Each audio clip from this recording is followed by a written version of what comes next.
So today we're going to talk about 10-1 and 10-2 part 1. The first thing we're going to talk about for 10-1 is a point estimation. So the very first thing that we're going to talk about is what is an estimator? An estimator is a strategy or a rule that is used to estimate a population parameter. If the rule is applied to a specific set of data, then the result is an estimate. Okay? So here's what I mean. I gave you some examples right underneath. The sample mean is an estimator of the population mean. Okay, the sample mean in general is an estimator of the population mean. But if I were to find a value and get like x bar is 12.7, that is an actual estimate. Does that make sense?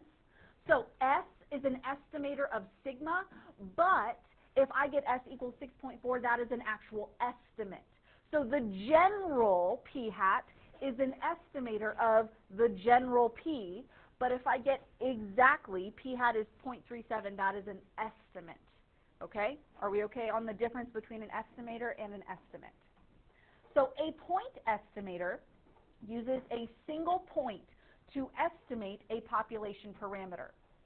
An interval estimate defines an upper and lower boundary for an interval that will hopefully contain the population parameter. So for example, a point estimate is like those right there. If I say the sample mean is 12.7, that number, 12.7, that is a point estimate.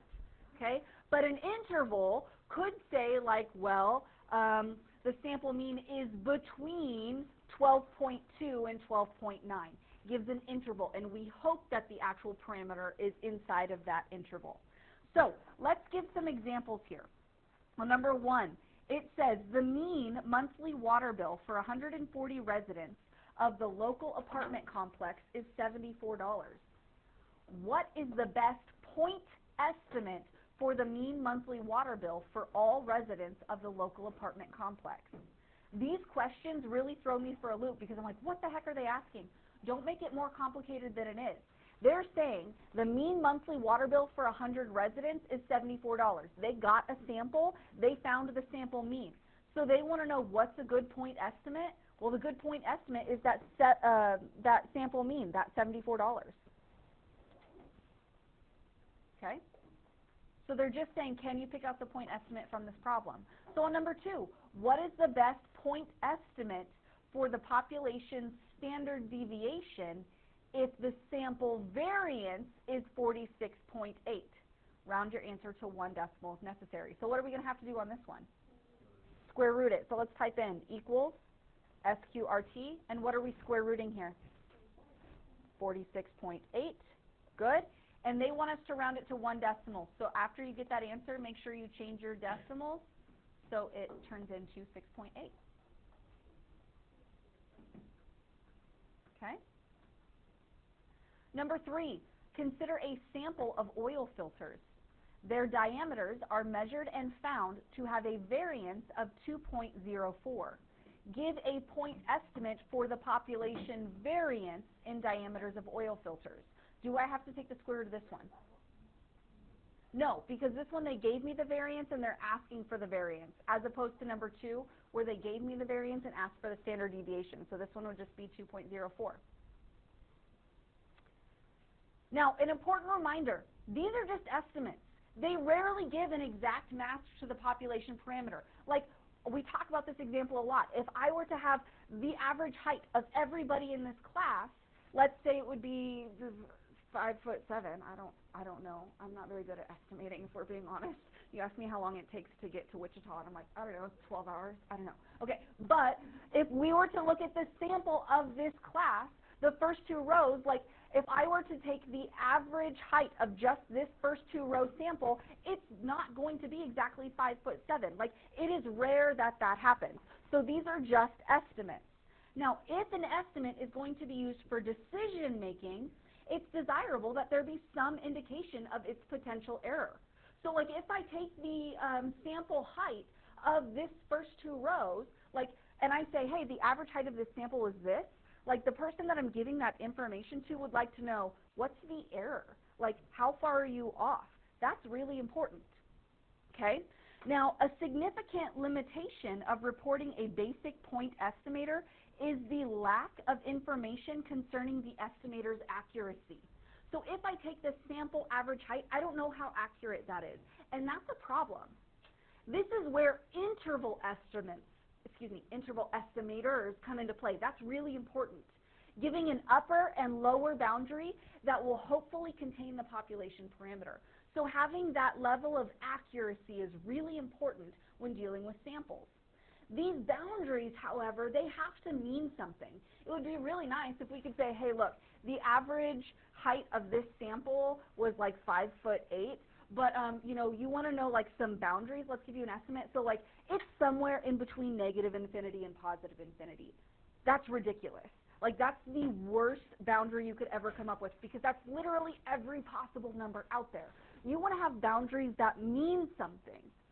So if we could just say a lower boundary of negative infinity and upper boundary of positive infinity, that would be awesome.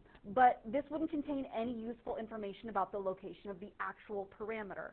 So today, we're going to focus on finding interval estimators that mean something, interval estimators that have accuracy. So this lesson, we're going to focus on estimators for the population mean. So we're only working on population mean today, the foundations of which we discussed in an earlier lesson, so you guys understand what a population mean is. You guys understand how the sample mean relates to the population mean. We've already done that. Reminder, if the sample size is reasonably large, which means if it's bigger than 30, then the central limit theorem ensures that x bar is approximately normally distributed with the mean of mu and a standard deviation of this example right here. So when we were working a couple lessons ago and we said sigma sub x bar, to find that we have to find sigma over the square root of n. That's what we're talking about. We need to understand that.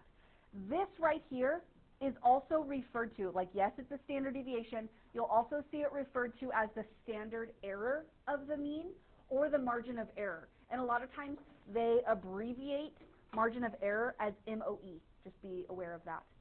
So this standard error can be used by adding and subtracting it to the sample mean to give us a confidence interval, also called an interval estimate. So check this out. They're saying, I want a different color here. They're saying I can have my sample mean and I can take that standard deviation here, that margin of error, and I can add it to the standard mean, sample mean, and I can subtract it from that sample mean, and that's going to give me a nice interval. Does that make sense? If I add the margin of error and subtract the margin of error, that's going to give me a confidence interval, okay, or an interval estimate for that measurement. This is a much more accurate predictor of where the true value of the population parameter lies. So what we have right here is the confidence interval for mu. This is the formula for confidence interval for mu. And what it is exactly what I wrote here, x bar plus or minus the margin of error, but they give you a little more specifics on this margin of error. They said if I take the sample mean and add or subtract, and this right here looks a little weird, this is z sub alpha over 2, z sub alpha over 2 times the standard deviation sub x bar, sigma sub x bar, okay? So what this means specifically is the margin of error with a specific level of confidence. So this guy right here is my margin of error. This z sub alpha over 2 is going to be that level of confidence, and I'm going to show you how to use it. Now here's what a level of confidence means. Like if you have x bar or whatever, and they're asking you, they're like, we want you to be 90% confident about your interval estimate. That's what a confidence or level of confidence is, or like 85%, something like that. Okay, so let's get a little more familiar with this. First of all, when we are finding, we are going to experience two different types of problems in this lesson, okay? The first type of problem that we are going to experience is when sigma, which is the population standard deviation, is known, okay? The second type is when sigma is unknown. So there's two different types. Today, we are specifically only focusing on sigma known concepts. So finding a confidence interval for the population mean. This is the first condition in order to do that. The first condition that you have to follow is if the population is normally distributed, so they tell you, hey, the population is normally distributed, or if they don't tell you that, they give you a sample size that's greater than 30. That has to happen for this to be true. Then, after you have that first condition, we're going to go to the second condition. And the second condition is just a question you have to ask yourself. Is sigma known? And there's two options, either yes or no. Again, today we are only focusing on this green box here, is sigma known? And that's the formula that we are going to use. Again, that's up above. That's what we talked about. We have the margin of error and the level of confidence. Okay? So, let's talk about why are we working with z sub alpha over 2. That's a really important question. Like, what is this alpha over 2? A sampling distribution of x bar would give us a normal distribution, which looks like this, right? For each problem that we will be given, a confidence level will be stated that we are going to be expected to build our confidence around, okay? Now, there are 3 common intervals. That would be 90%, 95%, and 99%. But that does not mean we are limited to those 3 measurements. You might have 85, you might have 80, but we're just going to focus on these 3 common ones so you guys understand how to use them, okay? So let's look at a 95% confidence interval right here. On 95% confidence interval, they're saying there's my population mean in the middle, and my interval of what I'm guessing is going to be 95% of my standard distribution. Are we okay with that? 95% of it. We want to figure out what is, or what are those 2 measurements so we can get our measurement around that, okay? So over here I have 3 measurements that we need to talk about. Alpha, alpha over 2, and the critical z-value. If I have a 95% confidence interval, here's how we find alpha. To find alpha, you are going to take equals 1 minus your confidence interval, or your confidence level. Sometimes they call it confidence level, sometimes they call it confidence interval. What is my confidence interval here? 95%, which you're correct, is 0.95. So we're going to take 1 minus 0.95. That is my alpha for this problem. And all that means is that is the area underneath the 2 tails that are left. Does that make sense? Now, something you guys should know, alpha is also known as level of significance. Okay, level of significance. So the alpha value is just the area under the 2 tails that we are not including, and it's also known as the level of significance. Okay, level of significance. Now, your alpha over 2 is exactly what it sounds like. We're just going to equal and take our alpha and divide it by 2. Why do you think we are dividing that by 2? What do you think the purpose of that is? There's 2 sides. So dividing it by 2 and dividing it by 2, that tells me that the area specifically underneath this tail right here is 0.025. And the area specifically under this tail right here is 0.025. That's why we divide it by 2. That's why it's alpha over 2.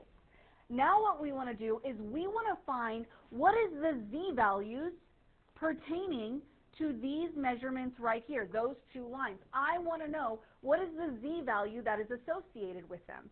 Now you're going to have to reach back into your mental file cabinet here, and we need to figure out, do you remember how to find the critical z-value using Excel?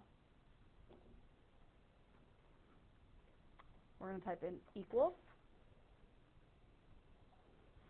norm dot s dot inv. Norm dot s dot inv. Okay, standard normal curve, so that's why we do dot s. But if you'll remember, when we put in a value, we are doing everything to the left of it, correct? So if I put in 0.025, right, that's going to be all the area over here. What kind of z-value am I going to get back? Positive or negative? Negative. I don't want that. I want a positive z-value, right? So what did I have to put in to be able to do this? Say that again. 1 minus. Inside of your parentheses, you're going to go norm.s.inv. of 1 minus 0.025. Okay, 1 minus 0.025. And that's going to give you 1.9559964. That means the z-value right here is approximately 1.96. Okay? Now the reason we want the positive is because, remember, there's that line of symmetry. So what is this guy over here going to be? Negative 1.96. So those are the z-values associated with those parameters. But here's what that really means. Okay, here's what that really means. To find the 95% confidence interval, it really is based on your population parameter, so your population mean, and your population standard deviation of the means. So what this 1.96 really means is I'm going to have my mean, and I'm going to add that to 1.96 times sigma sub x bar. Okay, that's going to give me my upper boundary. And down here, I'm going to take my mean, and I'm going to subtract 1.96 times sigma sub x bar. So that's how you're going to get a 95% confidence interval. So for example, if I had this guy right here, and I said I have a population mean, okay, you just don't want to think about it? Okay, if I have a population mean of 5, I don't know, I'm just making up numbers, and I have a sample size of 10, okay, and I have a standard deviation of 2. To come up with an interval estimate, you would take that 5 and add it to 1.96 times 2 over the square root of 10. And then 5 minus 1.96 times 2 over the square root of 10. Okay? And if you're like, what the heck, Mrs. Getz, I don't understand that. That's literally all we're doing today, so we're going to get really good at it. Don't panic. Okay? So let's come up with, let's get a little more comfortable with the confidence intervals. Let's figure out the alpha sub 2, and the critical z-value for the 90% confidence interval.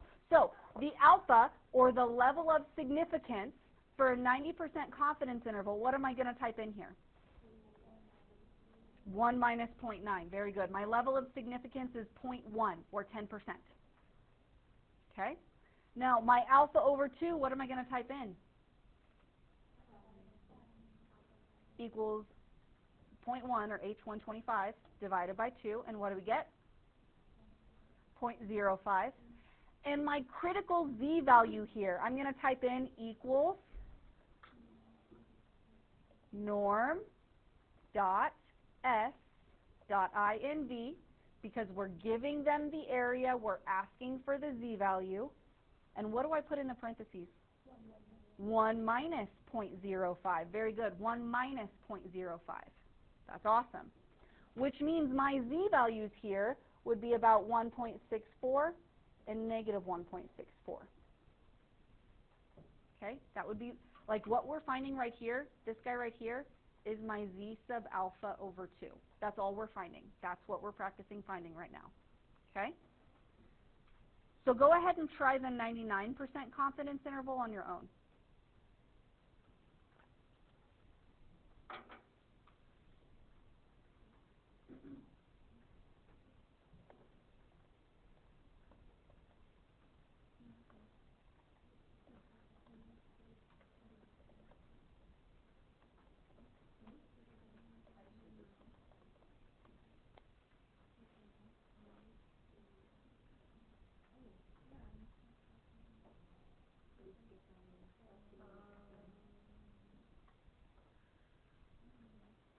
So for your alpha, or your level of significance, you should get 0.01.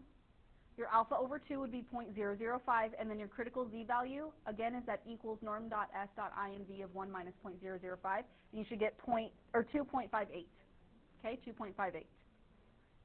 Now let's talk about this. What does the level of confidence mean? Like, how is this anything related to what we need? The 95% level of confidence does not mean there is a 95% chance that the parameter will fall in the given interval. Okay, this is really important because that's what people think. They're like, well, 95%. There's a 95% chance that my answer is in this parameter?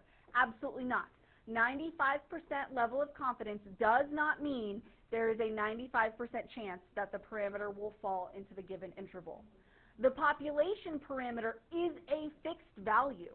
So like if I have different intervals, if I find an interval from here to here, it's not a 95% chance that it's somewhere in here. No, your value is a fixed value. It does not move.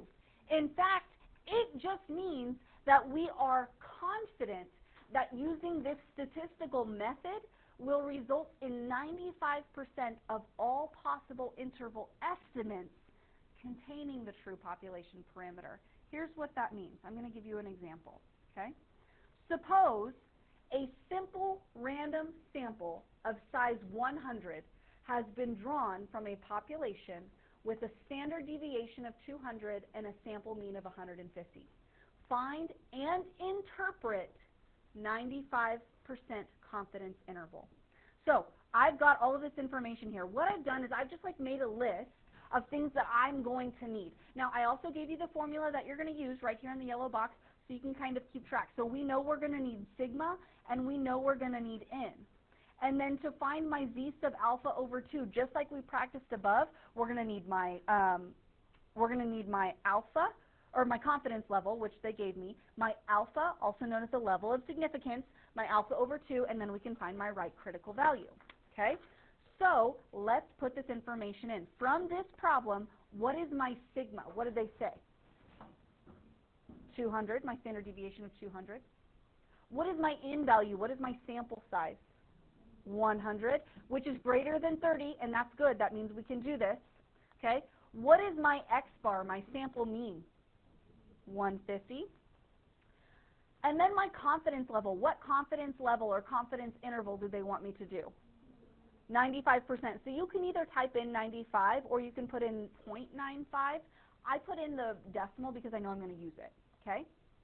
Now, my level of significance, my alpha, that means we're going to do just like we did above, equals 1 minus my confidence level. My alpha sub 2, or over 2, is equals that divided by 2. And then to find my right critical value, that's finding your z value, my right critical value. So we're going to go equals norm.s.inv. And what am I going to type in there? 1 minus 0.025. Very good. So that's your z value, 1.96. Okay, 1.96. Now, this thing down here, they want me to find MOE. That stands for margin of error. And if you'll remember, the margin of error is this guy right here. They want me to find this guy right here. Now, I already have my z sub alpha over 2. That's that 1.96. So what I need to do is multiply that by sigma over the square root of n. So let's think about how we would write this down. I would take my z sub alpha over 2, so that's going to be that 1.96, and I'm going to multiply that by sigma, which is 200, and I'm going to divide that by the square root of n, which is 100. Now, you are allowed to type this into Excel exactly like I wrote it down, because that will follow the order of operations. There's nothing in there that we would need to put parentheses around. So down here with the margin of error, you're going to type in equals, and from here you need to use cell references. We do not want to round too early. So you're going to start with your right critical value, your 1.96, so click on C165, then times your sigma, so that's 200, divided by, and then we're going to have to type in the square root, so SQRT, parentheses, and what am I going to click on next? 100, your n value, very good. And then close your parentheses. So it should look like that up there, C165 times C159 divided by the square root of C160. And you should get 39.199, something like that, okay? Do not round it. We don't want to round it. We want it exact. Now, we're going to find our confidence interval. We're going to find our lower boundary and our upper boundary. And to do that, we are going to type in equals, and you're going to take the sample mean that we're focusing on. So that 150, so let's click on C161. And to get the lower boundary, we're going to subtract our margin of error. So you should have C161 minus C167. C161 minus C167. And to get our upper boundary, instead of subtracting, we're going to add. So equals my x bar, and we're going to add my margin of error here. We're going to add my margin of error. Okay? And here's what that's going to do. That's going to give me this confidence interval right here. My sample mean is 150. It's right here. And based on the information they gave me, with a 95% confidence interval, my lower boundary is going to be 110.8, and my upper boundary is going to be 189.2. Okay? This does not mean that the probability of my population mean being in between those two parameters is 0.95. That is not what it means. This does mean that if all possible samples of a given size are taken from a population, 95% of the samples would produce intervals that captured the true population mean and 5% would not. So for this example, we had a sample size of 100. Okay? So let's say out of this population, I created every single sample of size 100 that I could. Do you guys remember that example with the population of 6 and the sample of 2?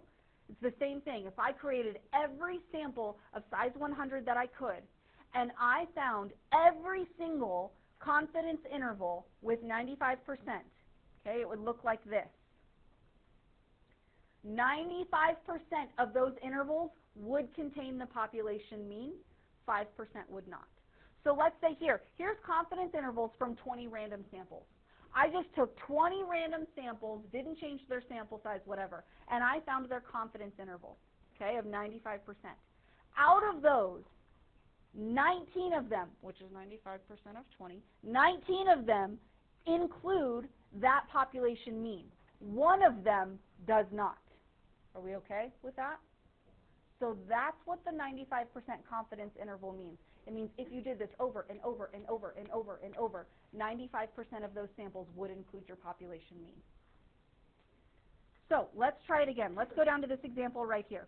It says a random sample of 100 car engines has a mean weight of 425 pounds. Construct an 80% confidence interval for the population mean if the standard deviation of the population is 900. Write an interpretive sentence of your findings. So I have the formula here again. And again, we just want to have everything possible for this formula. So I know I'm going to need my sigma, and I'm going to need my sample size, my n value, and I also need my x bar, because I know I'm going to have to add and subtract that to it. And then I need everything possible to find that critical z value. So I'm going to need my confidence interval, my alpha over 2, and a place to find that z value. So let's start over here. X bar, what does my sample mean? 425, good. Critical level, my critical value, confidence interval. What did they say they want for a confidence interval this time? This one would be 80, so 0.8. And what does that mean my alpha is going to be? Very good, 1 minus 0.8, which is 0.2. Then we're going to divide that by 2. And how do I find my critical z value? Good, of 1 minus, good, 0.1, and we should get 1.28. Okay. Now, sigma, what is my sigma that they gave me? 900, and what is my n value? 100, very good. Now, to find your margin of error, again, guys, that's just this part right here. That's just this part right here. You're going to take your z value, multiply it by sigma, divide it by the square root of n. So equals z value times sigma divided by square root of n. So if you'll notice, that's why I moved sigma and n to the bottom of my list, because I knew I wanted to multiply them together, and so I made it visually easy for me and you. You can put them wherever you want on the list. And you should get a margin of error of 115.3396. Okay? Now it's time to find my lower and upper boundaries. Okay? To get the lower boundary, you're just going to type equals, and you're just going to finish this formula right here. You're going to take your x bar plus that margin of error and x bar minus that margin of error. So that's going to equal x bar. Lower would be plus or minus? Minus margin of error. And here for upper, we're going to get x bar plus my margin of error.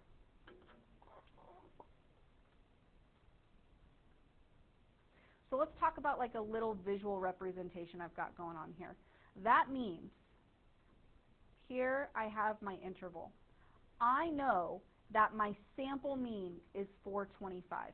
I know my sample mean is 425. If we want an 80% interval, for the population mean, we got a lower boundary of 309.7, and we got an upper boundary of 540.3. Okay? 80% of those confidence intervals that we are going to find are going to include the population mean. So now it says write an interpretive sentence of your findings. This is really going to help you understand what in the crap we're doing. Are we ready? So pick a cell, and we're going to say we are 80% confident that the true population mean of the weights of car engines is between 309.7 pounds and 540.3 pounds.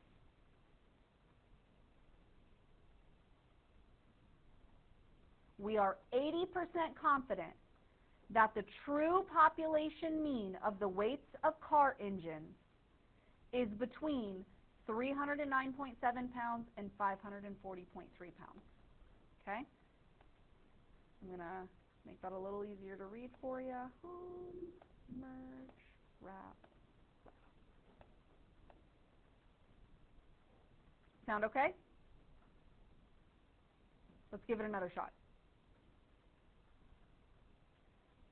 Number 2, repeat the previous problem, but this time with a 90% confidence interval. Write an interpretive sentence of your findings. Okay, so it's the same problem. So what's my x bar going to be? It's still 425, but this time my confidence level is going to be what? 0.9. So take a second, let's find your alpha, and your alpha over 2.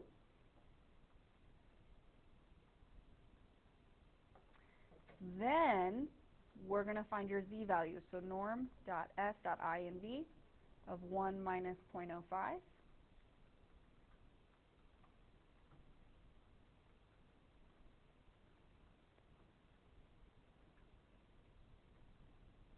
And your sigma and your n value should be the same. Still have 900 and 100.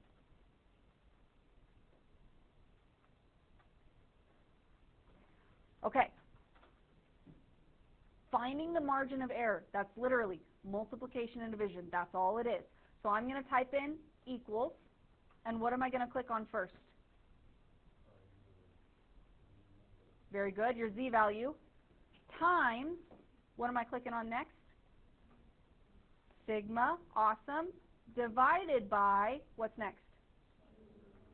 Square root of n value, very good.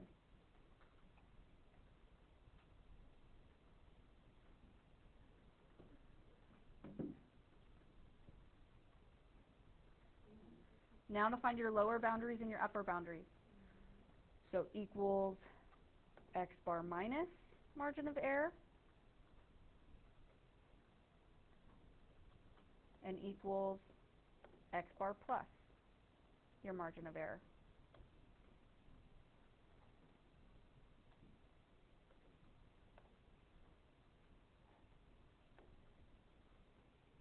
All right, so let's write a sentence that interprets our findings. Ready? We are 90% confident that the true population mean of the weights of car engines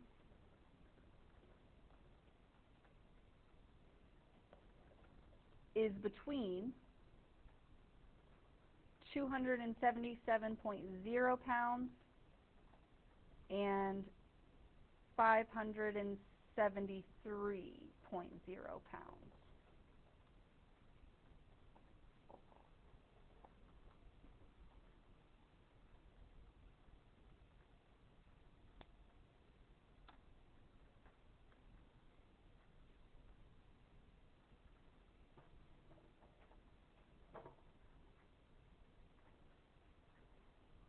So now I have a question for you. Number one had an 80% confidence level, and number two had a 90% confidence level. What happened to the boundaries when we went from an 80% to a 90%? It got bigger. Is that what you expected? Think about it. If we were 80% confident, which is more confident, 80% or 90%? 90%. So we were only 80% confident that it was in this small boundary, okay? Then we said, let's be 90% confident. Let's up our confidence level. Well, to do that, we got to make our interval wider. Yeah, if you make your interval bigger, I'm more confident. The bigger your interval is going to be, the more confident you're going to be. Think about it. Would you be more confident saying that the average height in this class is between negative infinity and positive infinity? Or would you be more confident in saying the average height in this class is between 5'6" and 5'9"? The first one, right? You're more confident with the bigger boundaries. That's what happens. So let's look at this. I went ahead and I found the 80%, 90%, 95%, and the 99% confidence level interval for this same problem. So we solved number one and number two. That gave me the red and the blue, the 80 and the 90. As the confidence interval got bigger, so did the boundaries. Now, if I want to be 95% confident, that boundary is going to get even bigger. If I want to be 99% confident, that boundary is going to have to be even bigger. Does that make sense?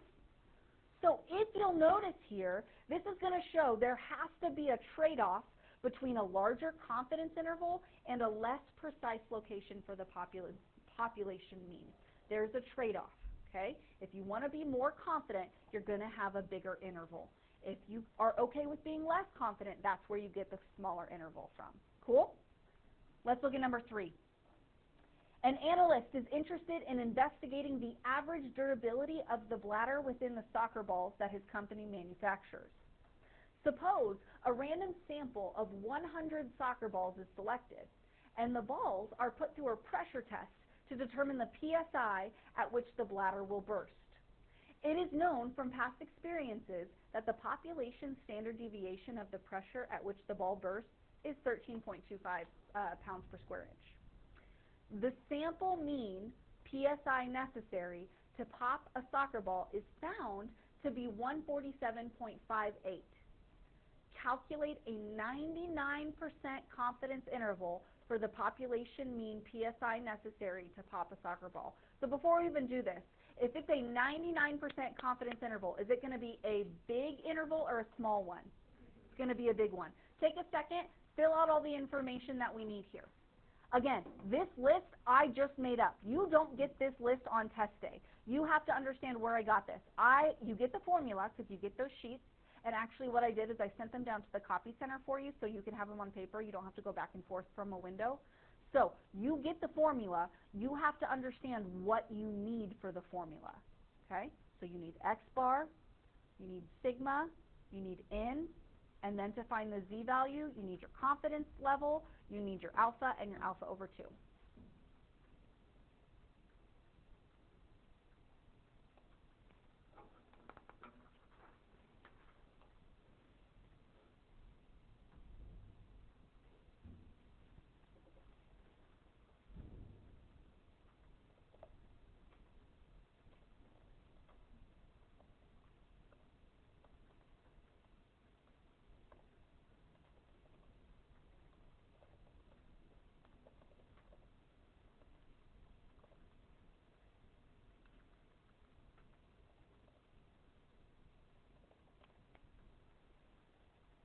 Okay, so what I've done is I found all that information in the problem, and I went ahead and put it in, so you can take a second and check yours with mine.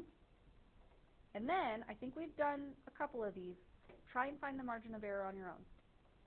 If you don't remember what you did, go back up to example number 2 and click on that cell. It'll tell you what we typed in.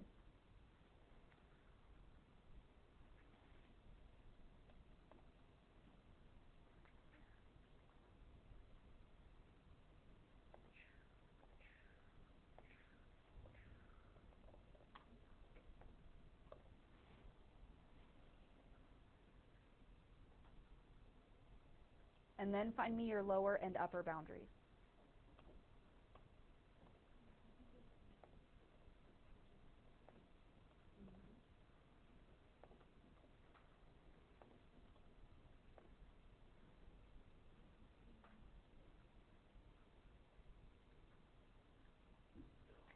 Now again, we're going to type that sentence to make these values make sense, to like give some context to the problem. So, the company is 99% confident that the population mean, PSI, necessary to pop the soccer ball is between 144.17 pounds per square inch and 150.99. Whoa, 99 pounds per square inch.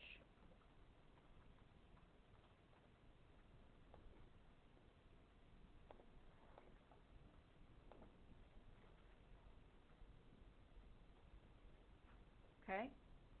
Now, should it be, oh, it should, thank you. 150, not 159.